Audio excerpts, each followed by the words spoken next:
You want to investigate the case. You want to get the basic facts. And you want to, like in a premises case, you can always find great stuff. The neighbor, the store owner, the employee, the manager. I ask your I can't tell you how many times in premises case the person slipped and I forget to ask them, and then later on they're saying, oh, my son was with me or someone else was with me. They saw the ice on the ground. Because whenever in a premises case, your client never notices the dangerous condition, because if they did, they wouldn't have stepped there, right? It's always after they're on the ground. Well, I never saw the ice. Well, after they're on the ground, you're laying there, and then you notice your clothes are wet, or you have salt, or it's cold on the ground, okay? So you need to know that before.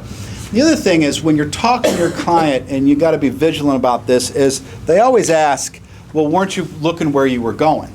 And the answer is that, yeah, they're looking where they're going, but you don't walk around looking straight in front of you at the ground. Because if you walked out there looking for holes, you'd get run over by that car. So when people walk, they environmentally scan. They look over here, they look down, they look here. They're always keeping a view of that. But that's often the first question. My friend John Rahoy, who's a defense lawyer at Brown and James, every deposition we begin, he sits and talks to my client about how we were good friends and went to high school together, and gets them all, get their guard off. And then his first question is, to every slip and fall cases, don't you have to look where you're going? He doesn't even ask them their name.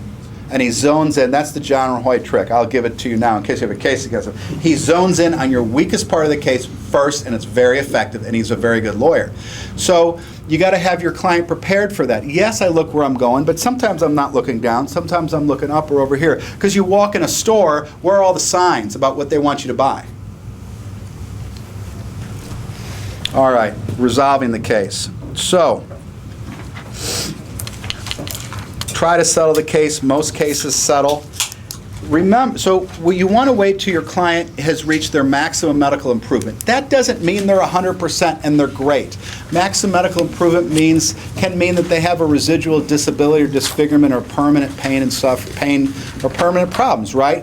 But you don't want to settle a case and then the next day have your client tell you they need neck surgery, because then you didn't do a good job.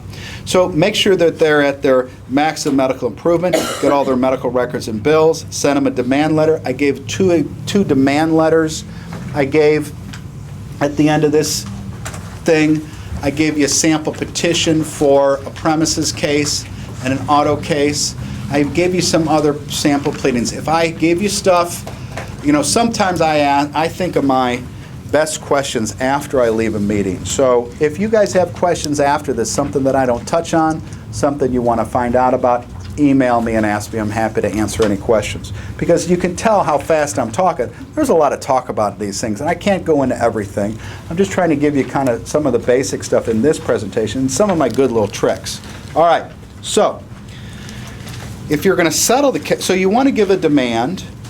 If you want to know the value of the case, you want to maybe talk among friends, how much you think this case is worth, what do you think? Ask your spouse or your friend or your significant other. They'll tell you right away. They'll tell you they'll zone in, your friends will zone in on the key issue in your case and tell you the value of the case better than you can see yourself, because you're drinking the water. You grew up with the case, right? So think about that. So don't take the defense. I've done whole long blogs on this.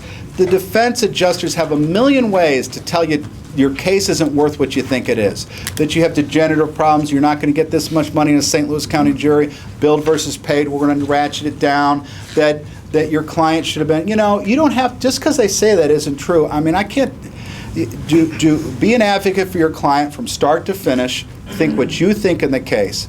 The other thing is that, let's talk about policy limits. So, what if there are low policy limits, $25,000, $50,000?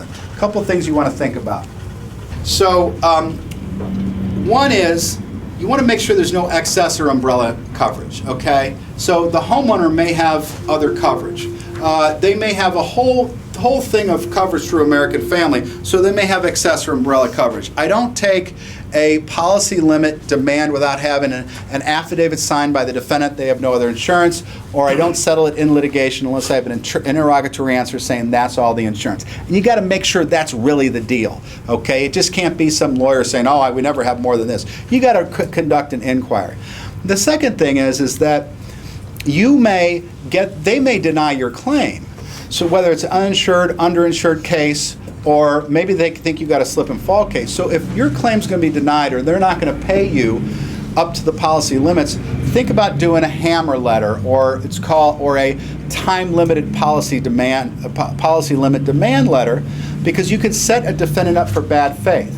So if you have a case where you have $300,000 in medical and they're not offering you the $50,000 to settle the case, you do a time-limited policy limit demand letter, give them 30 days, and you say, after which time this offer will be rescinded and never will be offered again. And then if they don't do it, then you give them another chance a little bit, because you want to set them up for that bad faith claim later on. If they still never do it, then you have them set up for bad faith. What does that mean? Well, that means a couple things. Is you can go to trial, get a big verdict, and then they can't rely on the insurance caps, and then the insured has a bad faith claim against the insurance company that can be assigned under 537.065. It's called an 065 agreement or a 537.065 agreement. You may have a corporate or an individual client who is sued, and I've done this for folks, they need to have a lawyer to come in and monitor the insurance company to make sure the insurance company isn't screwing them and setting them up for personal liability. So those are bad faith claims.